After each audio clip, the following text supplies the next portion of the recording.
حدیث پاک سے ثبوت ملتا ہے کہ رمضان مبارک آنے سے پہلے جبریل علیہ السلام آتے ہیں اور شیاطین کو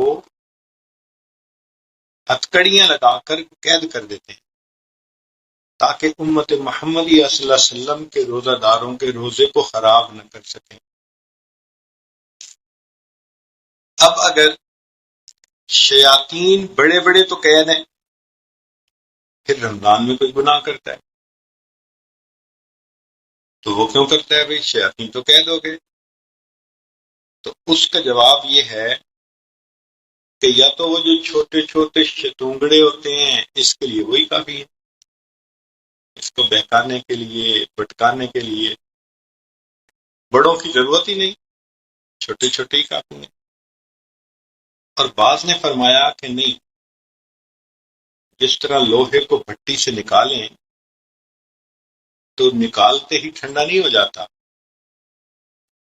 وہ آدھا گھنٹہ گرم رہتا ہے، ہاتھ نہیں لگتا اس کو۔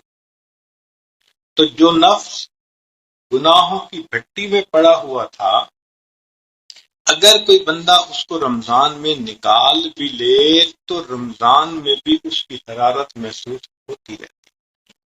اسی طرح جو گناہوں میں ڈوبے ہوتے ہیں ان کو رمضان میں بھی نفس کی شرارت معلوم ہوتی رہتی۔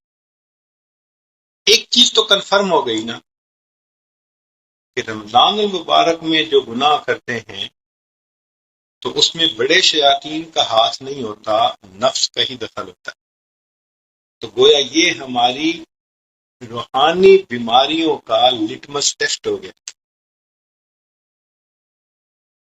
کوئی بندہ دیکھنا چاہے نا کہ میری روحانیت کتنی ہے تو اس کے لیے ہمارے لیے آسان ہے اس کو چیک کرنا۔ اگر روحانیت بنی ہوگی تو گناہوں سے محفوظ ہوگا، اور اگر روحانیت نہیں بنی ہوگی تو کیا ہوگا؟ جیسے رمضان کے علاوہ گناہ کرتا تھا رمضان میں بھی گناہ کرے گا، اس لیے کہ من جو اندر سے ناقص ہے۔ تو رمضان کے گناہ بہت زیادہ نقصان دہ ہیں کیونکہ وہ نفس کی شرارت کی وجہ سے ہوتے ہیں، نفس کی خباثت کی وجہ سے ہوتے ہیں۔ اتنی برکتیں ہیں رمضان میں کہ تھوڑا سا بھی کوئی توجہ کر لے تو بخش دیتے ہیں، بخش دیتے ہیں۔ نبی علیہ الصلوۃ والسلام نے ایک قبیلے کا نام لیا جو مدینہ طیبہ میں بکریاں پالنے میں بڑا مشہور تھا۔ بنی کلب اس کا نام تھا قبیلے کا۔ ہر گھر کے لوگوں کے پاس سینکڑوں بکریاں، اور جب قبیلے کی بکریاں نکلتی تھیں تو 2 پہاڑوں کے درمیان کی وادی کو بھر دیتی تھی، اتنی بکریاں تھیں۔ اب جب 2 پہاڑوں کے درمیان کی وادی کو بھر دیتی تھیں تو ان کے بال کتنے ہوں گے؟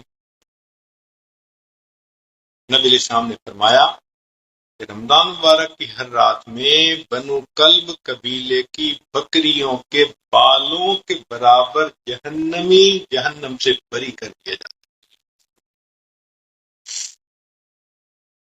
تو جب رحمت کا دریا یوں بہہ رہا ہو تو ہمیں فائدہ اٹھانا چاہیے۔